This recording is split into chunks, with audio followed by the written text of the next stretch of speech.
All right, it is 2 o'clock, so I want to welcome everybody and be respectful of your time. We might have a few more people coming on here in a minute, but just want to thank you all for joining our today's C2C, Chamber to Community Connection Resume Tips, Job Search and Interviewing Tips presented by Christie Martin with Cameron Smith and Associates, or CSA Recruiters. I do want to thank our sponsors before we get started. Of course, we want to thank Cox Communications for sponsoring all of our Chamber to Community events throughout the entire year. And then we also want to thank Chambers Bank for sponsoring our specific C2C Back to Business NWA Series, which we have been doing. As with this session, we have been doing this for the past few weeks and going through the end of June, and we're recording all of these and putting them up online. So if you know someone that would benefit from hearing from Christie today and might not have been able to attend today, you can send them to the link when we get that up online here probably tomorrow after the video is edited down. So we do want to thank you for participating today, and thank you to our sponsors. And I'm going to turn it over to Christie Martin. Christie is a senior recruiter for Cameron Smith and Associates, or CSA Recruiters, and has 10 years experience working with retail headquarters, has a human resource background, is a professional human resource designation, has a bachelor's degree from the University of Arkansas, and has 10 plus years experience in this field. So we are very excited to get her expertise on how to do resumes, job hunting, and job search and interview tips here presented by Cameron Smith and Associates. So Christie, I'll turn it over to you. Yeah. Okay, thanks, Steve. I appreciate you having us. I'm going to get my PowerPoint pulled up here. Okay, can you see that okay? Give me a thumbs up. Okay, all right, great. Okay, well, thanks for having me. I'm going to give you guys some tips today on editing your resume, conducting a job search, and moving into an interview stage. So we'll go ahead and get started. Job searches, I know, can be kind of exciting, but then also can be pretty stressful in some cases. But you can really build yourself a lot of confidence when you do preparation. So that's what today is all about, is helping you to prepare and walk into these situations with a bit more confidence. And doing that, you make a plan and just follow a few simple steps, and that really can ease a lot of anxiety. So today I'm going to share some tips and advice about enhancing your resume, starting a job search, utilizing your networks, and preparing for an interview.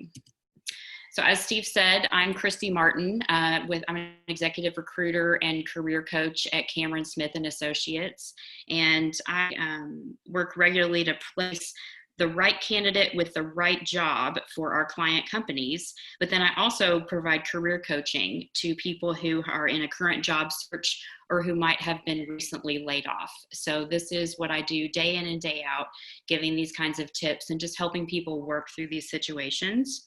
And if you're not familiar with Cameron Smith and Associates, we're a recruiting firm based in Rogers, and we've been doing this in the Rogers area for more than 25 years. And we work on a variety of leadership roles in a variety of industries. We work with companies in Northwest Arkansas and all across the U.S. to, like I said, place the right talent in the right positions for our client companies. So with this, we're going to jump right into the resume piece. In this image, it says a lot about the hiring process, that everyone would ask you for a resume or ask you about your background, but you're not the only one that they're going to ask. So a resume is your introduction to your future employer. The purpose of a resume is to secure an interview. So if you're looking to get a great job, you need a great resume. And your resume is kind of like your marketing brochure. Creating a resume, it helps us to kind of take stock of where we are and where we've been, and then where you want to go. It's also great preparation for an interview. So the resume really is the first step in preparing yourself and presenting yourself as you're on a job search. So today I'm going to discuss some rules of resume writing, knowing what hiring managers need to see, and how you can present that information in the most professional and efficient manner for them. So a couple of the rules of resume writing. Good resumes tend to follow a few guiding principles. First of all, everything must be true on your resume. You want to be able to own every word. And so you review your resume carefully to make sure that you can discuss every item in detail. This is not where you want to embellish things, because this is your starting off point with an employer. And if it comes to light that you're embellishing or putting things on there that are not true from the get-go, then that likely will curtail the rest of your interview process. Everything should be relevant. For each item, you need to ask yourself the question, so what? Is it relevant, and will the reader understand it? And sometimes you need to fill in a few details so that the reader sees how relevant it is and how impactful it might be to what they're looking for. You want to make sure your information appears in order of importance. People are reading through resumes fairly quickly, so don't assume that the reader is going to make it to the end of the document. If something crucial is on page 2 of your resume, then you might want to consider mentioning it up on the first page or in the interview or in the introduction. And then a quick tip just to keep in mind, on the first pass, most readers will scan your resume pretty quickly, and maybe about 30 seconds is all that they'll take to look through key information to see if you are someone they want to talk to or not, and if they want to read further. So it shouldn't discourage you from spending a lot of time on your resume knowing that it's going to be read so quickly, but you want to structure your resume in a way that can be a quick read. We'll get into that a little bit more, but you just want to make it concise, so find the key information quickly and know that they want to read further about you. So the number one rule of resume writing, we discovered that through years ago, we surveyed a local chapter of HR professionals and asked what they liked and disliked about resumes. And one hiring manager wrote to us, "Don't blow smoke and waste my time," which is exactly that quick read. They want truthful information that's easy to find, that makes efficient use of their time. So of all the responses, we felt like this one was an overriding resume writing. You're writing this document, but it's not just about you. You're writing it for hiring managers. So you want to help them to see quickly how your skills and experience intersect to meet their needs. So if you can think of it that way, that you're writing it for the reader, and you want to make sure that your reader can find what they want quickly. Is kind of our number one tip in resume writing. So when you get more into the nuts and bolts of your resume and formatting, there's a lot of things out there you can look up on Google as far as different types of resume formats and things like that. We wanted to compress that down into our best tips on how you can make it concise and easy to read. So contrary to what many people believe, there's no rule that your resume needs to be one page. A lot of people will try and squish everything onto one page and make it a 10-point font, which is hard to read, just to get it onto that one page. So it's not a hard and fast rule, but most resumes that we receive are about 2 pages. So if it spills onto the second page, don't worry about that. Once you get into 3 or 4 pages, then you might want to question, do you have too much information? And again, getting back to that quick read rule, it's probably not a quick read if it's about 4 pages long. So most resumes are 1 to 2 pages. We thought of attractive resume templates online, and we recommend choosing a real straightforward design that ensures it loads smoothly into applicant tracking systems. There's a lot of fancy designs out there with color blocks, and your name is in a cool print, things like that. They look cool on the offset coming off of a printer. Once that goes a system at the employer's HR or headquarters department, you're going to find that it doesn't translate very well into those systems. The systems are a bit behind the times. And so then it gets to be cumbersome electronically for the employer. And therefore it causes where your resume might not be uploaded correctly. They might not have all the information in the system then because it didn't read it right due to the formatting. So that's why we recommend just choose a real straightforward classic design, and that ensures that it looks great on paper, but then it also is going to look great once it gets into their system. You want to use consistent styling for headings, company names, job titles, and dates. So look through your resume and just see every time you have a job title or a company name that it's consistent in style. Is it bolded? Is it a color? Is it underlined? You just want to be consistent throughout the document. If you're updating an old resume, just review the whole document before that you've updated to be sure that it's consistent. You want to use a 10 to 12 point font and a font style that's easy to read. So something just classic and simple. Anything smaller than 10 point is going to be hard for people to read. And then larger fonts for the body of the resume can look kind of overwhelming or a little bit elementary. You want to plan to send your resume out in a Word document or a PDF. Some people, for example, that might be working on MacBook would create something in a MacBook proprietary Word processor. That's not necessarily transferable or easy to read for someone on a PC. So you want to make sure you save your resume as an MS Word or a PDF document so that it's easy to read for everyone across the board. Another quick tip is you don't have to bold employment dates. Bolding automatically draws the eye to certain sections. And so there's no really reason to highlight dates of employment, particularly if that just draws attention to that.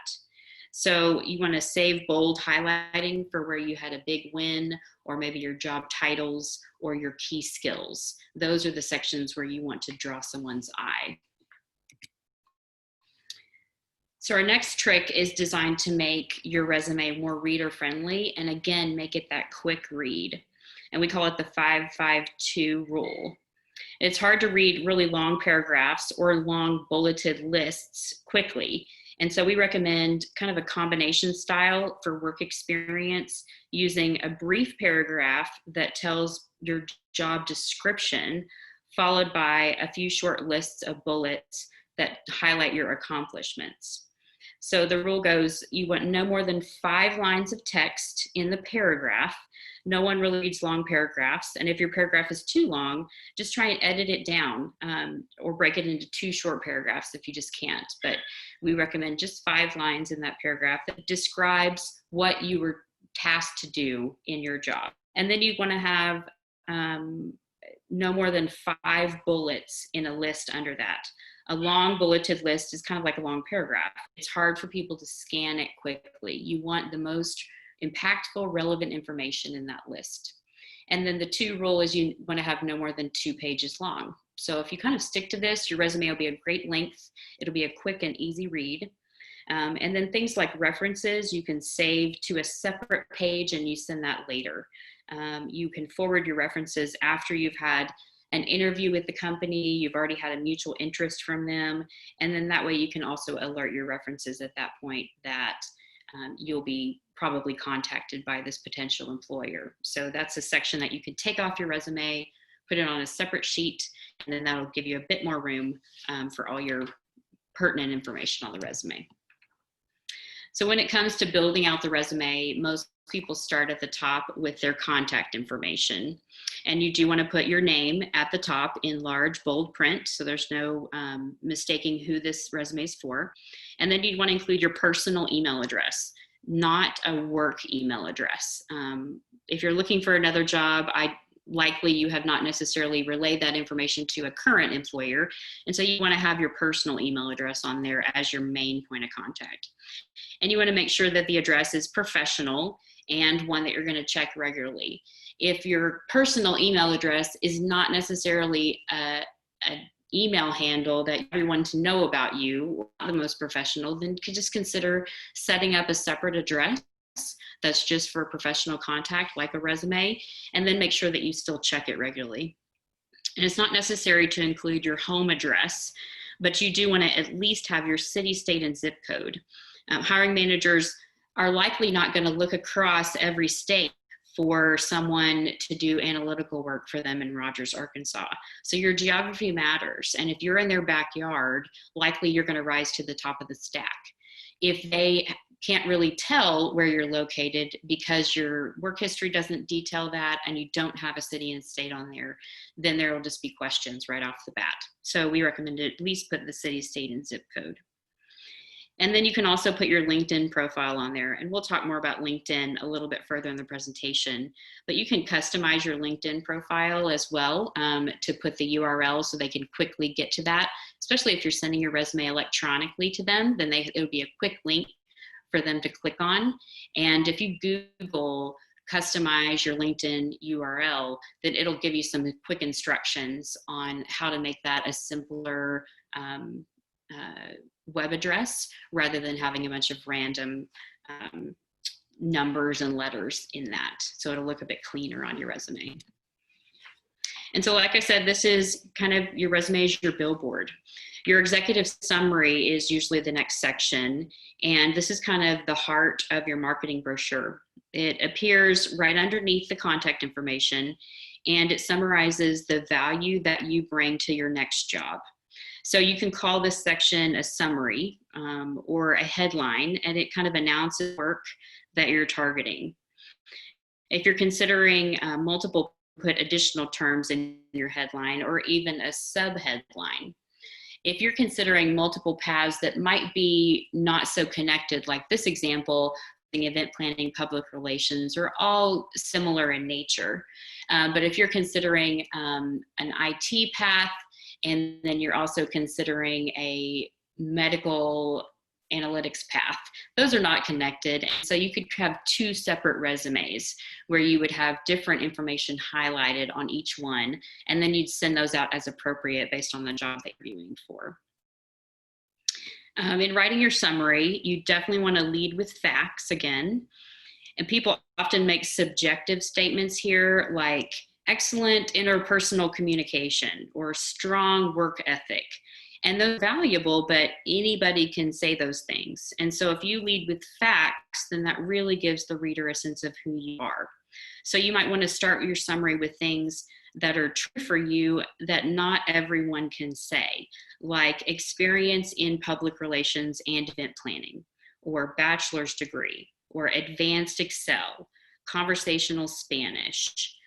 After you list the facts, then you can list soft statements, and those will carry a bit more weight. But you're checking off some of the boxes that a hiring manager is wanting to see with those factual statements. And the highlighted bullets are then your chance to call attention to some specific accomplishments. Readers expect to read more about them below, so you want to kind of just use this as a detail section that then you'll likely expand on in your work history. And you might choose to have a core competency section. Sometimes people call this skills. It often appears as a table or a list. And you could use keywords from your job search to fill in this section so that you're hitting the hot buttons of exactly what the employer is looking for. So if you read job descriptions, they'll likely tell you what those hot buttons are, and then you could alter these words based on what you're applying to. So, Kate, that you don't have one resume that you just send out across the board, that you're actually updating that and enhancing it as you apply for different positions. Moving on to your education section of your resume, where you put this kind of depends on where you're at in your career. Again, this is a marketing brochure, so you want to think about what are you marketing about yourself. If you're a student or a new graduate, then you're kind of marketing your education. That's been what you've been concentrating on the last few years. So you want to place that education section up top in your billboard. And then along in your career, then your focus might change and you're marketing more advanced or your work history. And so then you might want to move your education down underneath your experience section. And when you're listing education, you want to start with your highest credential first. So if you have a doctorate, you would want to list that first and then go back through a master's or a bachelor's degree. If a high school education is your highest, then that's the one that you would list. And then you can list your degree, the school, location, and date. If you're a new graduate, you'd probably want to list some relevant coursework or projects that you worked on, as well as your graduation date. If you're more seasoned in your experience and you've been in the workforce for 10 or 20 years, then you omit your graduation date. It's not as relevant. They're not necessarily thinking about when you graduated, but that you did graduate. So there's no need to put that date on there. And then even if you didn't graduate from a advanced education, but you did take a couple of courses, or you have some additional licenses or certifications, any kind of relevant training, we would recommend that you put that on your resume in the education section. And again, you can change that depending on the job that you're for. If you're interviewing for that IT job, you might want to really list your relevant IT training and skills. If you're interviewing for something in the medical field, that might not be as relevant, and you can save some space and remove some of those items because they're not looking for those kind of hot button things in that field. So here's an example of the education pieces that I was talking about, and you can see how they built out their section with relevant coursework and projects. And each one of those bullets is kind of a story that invites some further discussion when you're in the resume. So you want to make sure if you put it on here, you're ready to talk about it. And once you've been in the workforce for a while, then that education section just gets smaller and smaller to where it probably eventually gets down to just your university or high school and the degree that you received. But it's crucial that when you're listing education, that there's never any confusion about whether or not you earned that degree or certification. If you went to the University of Arkansas and you were studying towards a bachelor's degree in public administration, then you would want to, but you didn't actually graduate with the degree, then it would be confusing if you put bachelor's in public administration on your resume, though you didn't achieve that. So you don't want confusion about whether you achieved the degree or not. If you did not, then you don't want to be listing out words like bachelor's or master's or things like that. If you're currently studying towards it, sometimes I see that on resumes, but it does have a little qualifier beside it that says currently working towards or something like that, to make sure that the reader knows that that's something in progress, not necessarily achieved yet. So, and like Steve said, if there's questions, I'll be happy to address those at the end. So if you want to write those in, then I'm happy to cover anything more specifically or questions about this. Feel free to go ahead and write those down. So moving on to your experience, you want to start with your most recent job and then work backwards. So it is a chronological resume, but you're kind of working back in your work history. And how far back should you go is often a question that we get. One rule of thumb is about 10 years of work history or whatever might be relevant. If you've had some early jobs that are not relevant to the job you're trying to get now, then it's okay to skip those or just kind of concentrate on that last 10 years. People generally, that's about as far back as they would want to know about. So again, you're trying not to waste people's time. And so they really appreciate when you're making a good use of their time in reading your resume.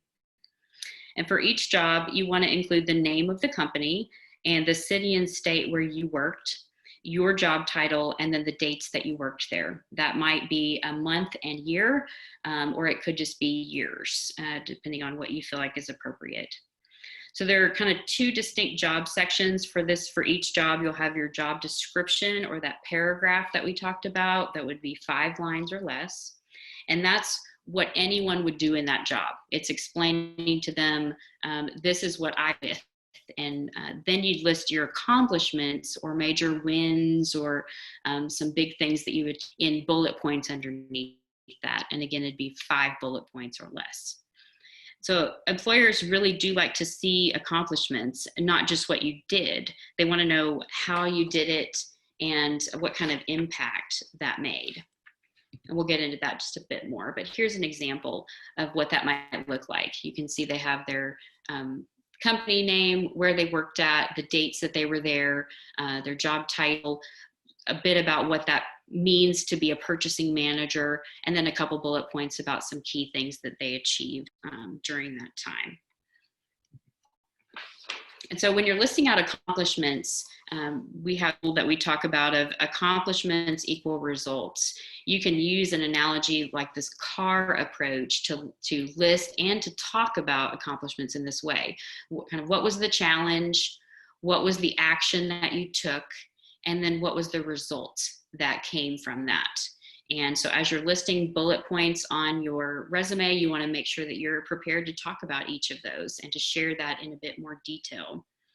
And so including specific examples is just a really good way to prep for the interview and what you might want to talk about there.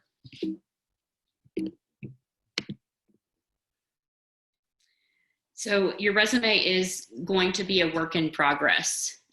So think of it as that. You're creating it for this time, but you're going to want to make sure and update that, reread it, update anything that has changed pretty regularly. You're never really finished writing it, but at some point you have to kind of finalize it to send it out. Before you do that, you want to proofread and proofread and proofread some more. It helps to kind of read it aloud sometimes, and it also helps to share it with someone else and get another set of eyes on it.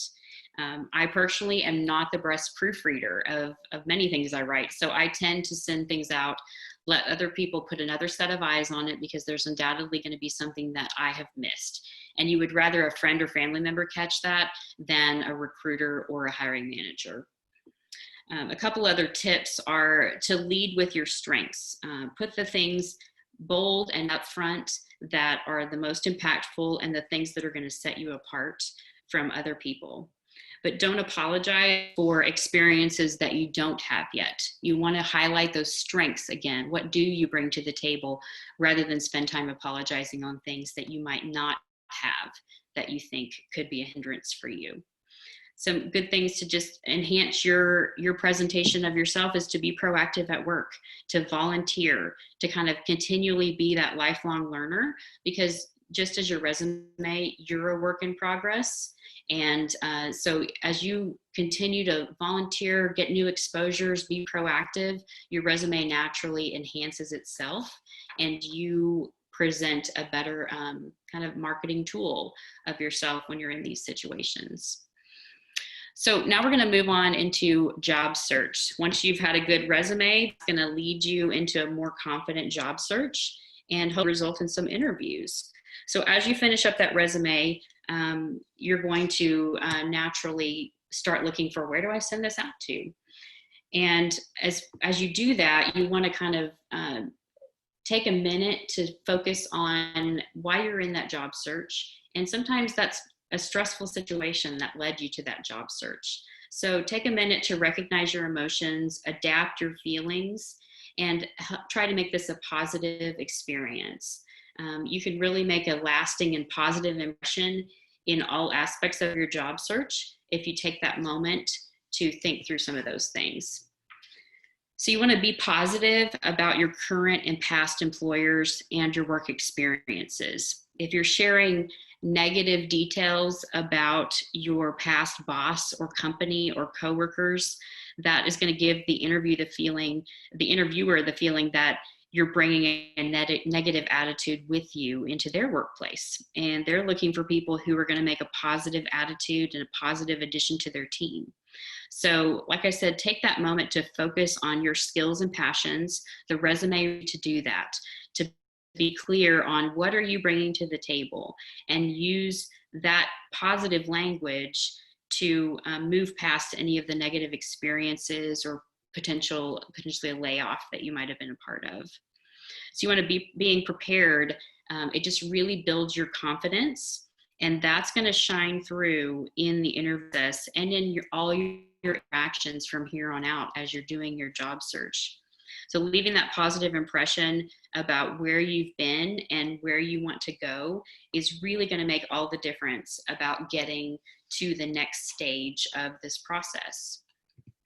So now we're going to dive into a bit more about how do you get to that next stage? And what does that look like? Where do I even start? One of the quickest and most accessible ways to find job opportunities is to look at online job boards. And you've probably heard about a variety of these job posting websites on TV or radio. Some of the sites that I recommend most often are Indeed, Simply Hired, LinkedIn, or just going to the company's website. Many companies, especially larger companies, post positions that are open on their website and do their hiring through that. You can post your resume on a lot of these sites like Indeed or Simply Hired, and then you'll be prepared to apply when a job opens. You can set up specific alerts on there that'll show you job titles and jobs in a certain location that you would want to apply for. They'll email you directly as soon as those jobs are posted so that then you can be one of the first people to apply. And because you've spent this time updating your resume and getting it in the system, you're ready to go. You want to be realistic and specific about matching your skills with open jobs.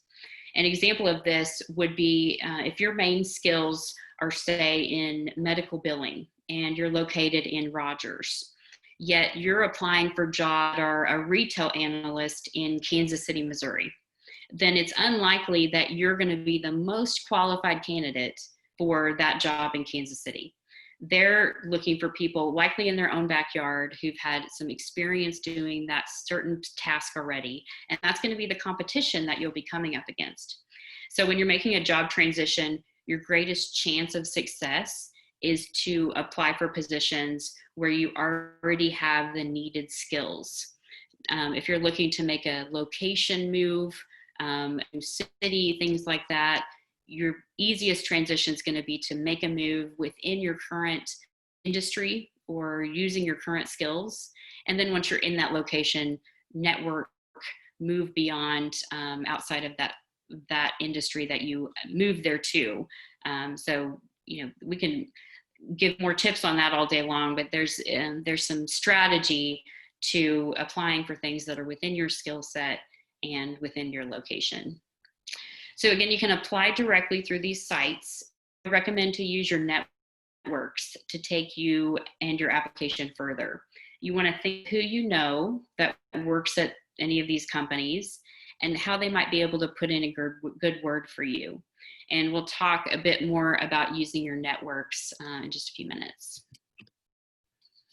Another job search technique is to work with a staffing agency or a search firm. And Cameron Smith and Associates is what we call a search firm.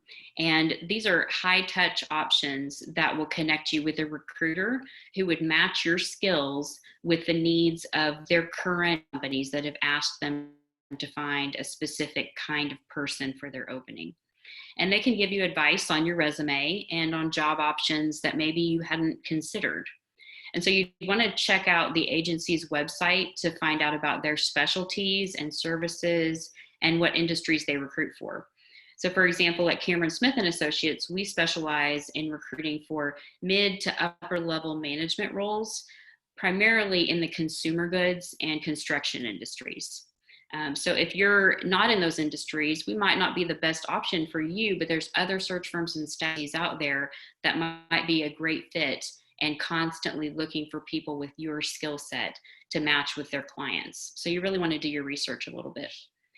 And then lastly, your personal and professional networks can be really valuable in your job search.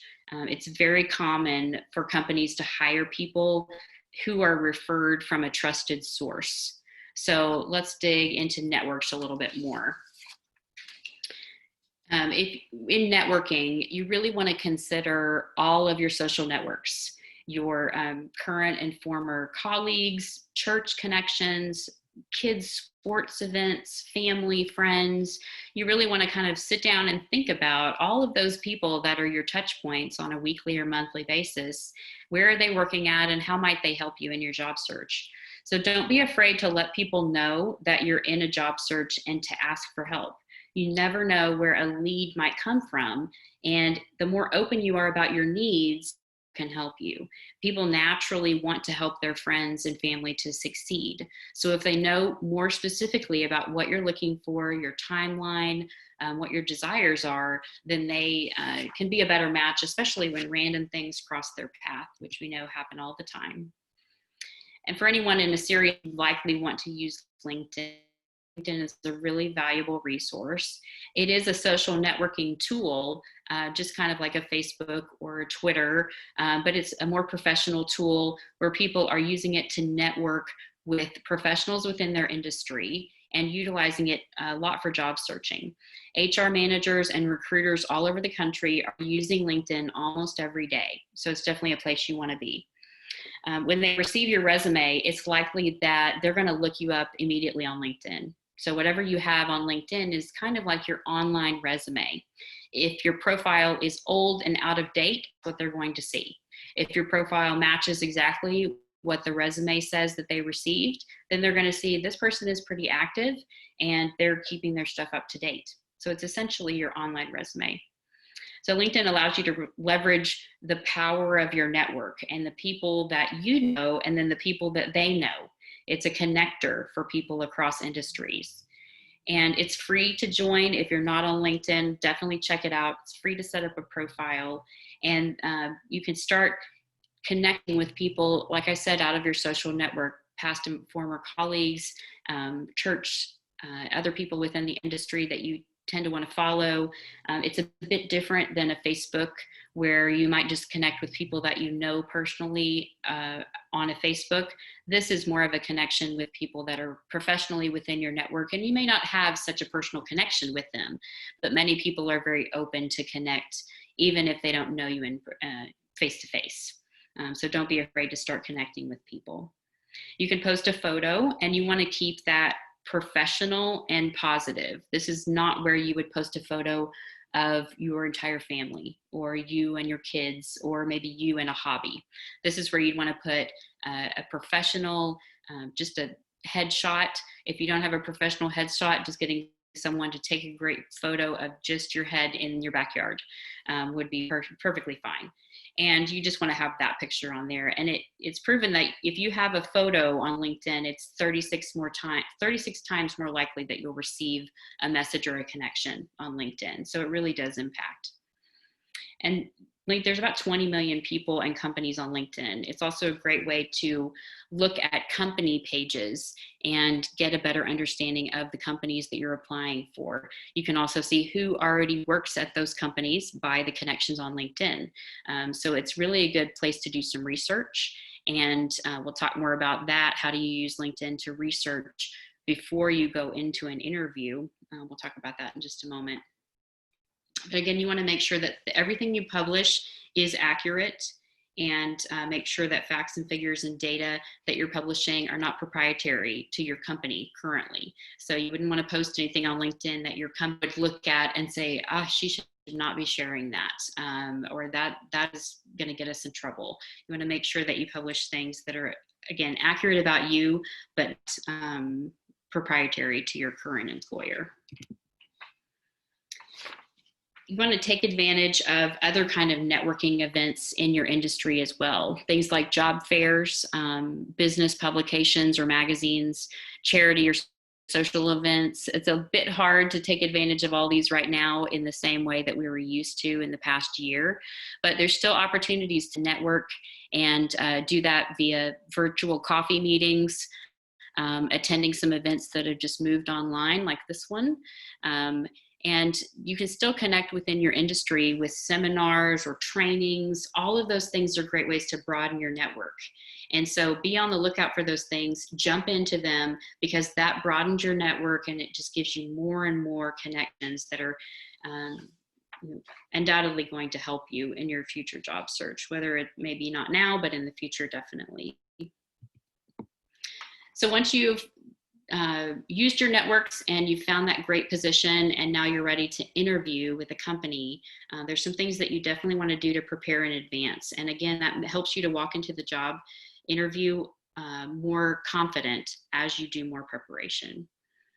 So take time to do that preparation and sit back and think about a few things that likely you've already listed listed on your resume. One thing you can do to prepare is to research the company and the interviewers by visiting the company website, by looking at that company on LinkedIn, and also looking at those interviewers on LinkedIn. Get the names in advance, look them up on LinkedIn, find out about their history. Where have they worked at? What school did they graduate from?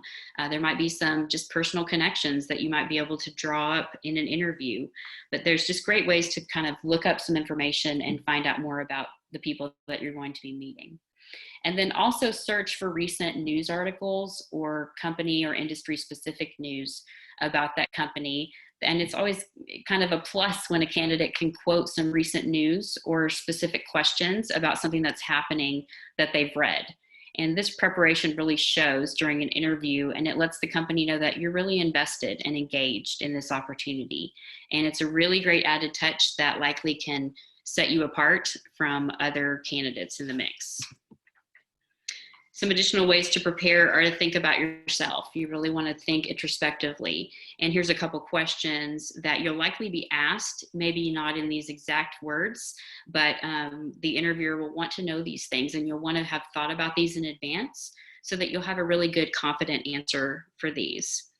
And so examine things with questions like, who am I? And that would be questions only about yourself. What are your skills and your passions? What are you looking to do in your future career? This is not where you focus on your marriage or children or religion or hobbies. This is a professional answer about where you've been in your work history and what your future. Question like, what do I want to do? This is where you discuss your career goals. Where do you see yourself in the next 3 to 5 years? Maybe if you're looking to make a change in your career and that's what you're interviewing to do, why are you wanting to do that? And how are you going about achieving that? What are my skills? This is not about what you can learn, but what you have to bring to the table. So you want to be able to discuss, again, unapologetically, this is what I bring to your organization, rather than talking about things that you might want to do or wish you could have done. And then what makes me unique? This is what sets you apart from other candidates. And this is really one of the most important things to be able to discuss about yourself.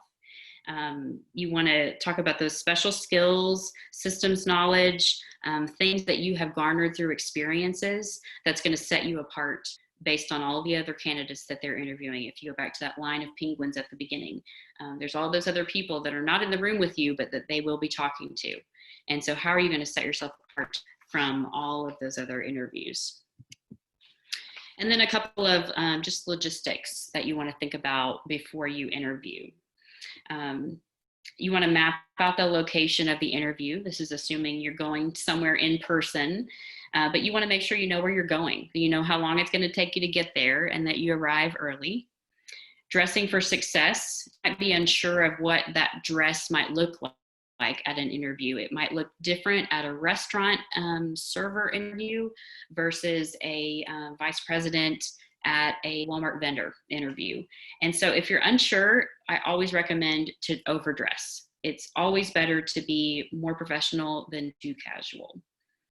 You want to be prepared with printed copies of your resume to give to the interviewers just in case they don't have a copy. It's just always good to have something for them to have in front of them. I'm amazed at how many people were brought into an interview last minute and were not given a copy of your resume. And then you want to have a notepad and take notes during the interview. You want to be able to write things down, questions that you have that you can address again at the end, write down names of people that are interviewing you, things like that. Silence your phone beforehand before you ever walk in the front office door. You want to silence your phone so that that's not a distraction and it doesn't create some awkward break in the interview. And then again, you want to get the names of the people that interviewed you, and then you want to follow up with some sort of a thank you note after the interview, whether that's a written thank you note that you drop back by. If it's an email thank you note, that's completely fine. Just make sure you have the pertinent information to be able to send that note back to them, whether it's email addresses and names, correct spellings, things like that. And then because of the time we're in, so many people are doing phone and video interviews. And so a few things that you might want to think about You want to treat that exactly the same as an in-person interview that we just discussed. Take all of those things on the last slide to heart. Again, things about dress and kind of making that great first impression. Because phone and video interviews feel less formal, then there is a perception that you can be less formal, or it might take less prep work. But you want to consider it a first impression, and you always want to make a good one when you're interviewing for a position. So you want to minimize distractions and background noise. Make sure you're in a quiet place where you can do that. Sometimes it's hard in our homes right now with all of our families being at home, children being at home. But as much as you can get to a quiet place where you're not going to be distracted by a phone ringing or a dog or a child running in, and you can just minimize any kind of background noise. And it might be that you have to go outside to do an interview, and that's appropriate, but you try to pick a quiet place rather than someplace where there's construction or traffic noise. You want to consider your background in a video interview. You want to make sure that your background is a professional setting. You want to kind of consider what's hanging on the walls behind you. Is your room clean or messy that you're in? Those impressions leave a lasting effect on your interviewers. And so even though the messy room that you're in might have nothing to do with the job that you're interviewing for, that gives them an impression that you just might not be that detailed or have things together. And that's not the impression that you'd want to leave. And you dress as you would for an in-person interview. Again, I recommend to overdress if you're unsure. So if you're wearing a suit and tie on your video interview, that's completely appropriate. And then you want to tackle any audio or video issues beforehand. Try and do a test on that specific site if you're doing a video interview to fix those audio or video issues, to get a login established. Sometimes sites are making you update your version of software, and you don't want to get last minute into logging on for a video interview time, and it's making you log in, create things, and to the interview. So make sure you get those things taken care of in advance. So I know that's a lot of information. And as Steve said, this was going to be recorded. So if you need to go back and reference any of this, we also have created some similar videos that we've posted on our website, csarecruiters.com. One video, it's about 15 minutes long, is on resumes, and another video is, again, about 15 minutes, and it's on job search and interview tips. And so those are great resources, as well as this video, to share with others in your network that might benefit from that information. And again, you can find that on our website, csarecruiters.com. But certainly where you are fitting into some of those industries that I mentioned before that we typically work in, we're happy to entertain your questions and see if we might be able to help in your job search, or with companies as well who might be looking to add to their staff or do some changes to their employment. Then we're happy to help you with those kind of questions as well. So I just definitely appreciate the Rogers Chamber for having me on and being able to talk about this. And if there's any questions, I'm happy to address those. All right. Thank you, Christy. You did have a question just come across. Are you available for career coaching due to a layoff because of the coronavirus? Yeah, for sure. Career coaching is something that we do. We also call it outplacement work. We work specifically who are having to lay off employees, who want to give their employee a leg up by giving them some benefits as far as getting a professional resume written, doing some career coaching and interview coaching to give those people the next best step as they're in their job search. And if you've been a part of a layoff and that's not something that was given to you by your company, we certainly can help you with those services as well. It's something that we do every day. So you can reach out to us. Their website, the phone number is there as well, our main office. You can call and we'll get you in contact with the right person. Okay. Also, I had a question that popped up while you were talking about a resume, being 1 to 2 pages. If you print that out and hand it in physically, is it better to do it front and back or 2 pages with a staple? I don't think it necessarily matters. Front ensure that all those pages stay together. If they're getting put in a stack or something like that, they're not being separated. And most companies have scanning facilities to scan that front and back now. So I would go with that route, but I don't think it necessarily matters. Okay. All right. Yeah, that was just something that I've heard both schools of thought on that. So I was just curious where you stood on that line. Mm-hmm. So, all right. Well, that was those are the only questions that I saw pop up here. I do want to thank you so much, Christie, for taking your time and offering your expertise. Christie, being with Cameron Smith and Associates, and everyone at your team has been great supporters of the Chamber over the years, and we appreciate your continued support as we go do our C2C Back to Business NWA webinar series here. I do want to thank our sponsors once again, Cox Communications, for sponsoring all of our C2C programming. They are also known as our community champion for that. And then Chambers Bank for sponsoring the Back to Business NWA series as we get back to this new normal as we are back and opening things back up here throughout Northwest Arkansas, the rest of the state, and the rest of the country. So thank you all for participating. Thank you again to Christie. We are recording this session, and we will have that up on our Chamber video pages through YouTube as well as through social media tomorrow to be able to share with anyone that you feel could benefit from this. So thank you all very much, and we'll see you next time on our next C2C Back to Business NWA series.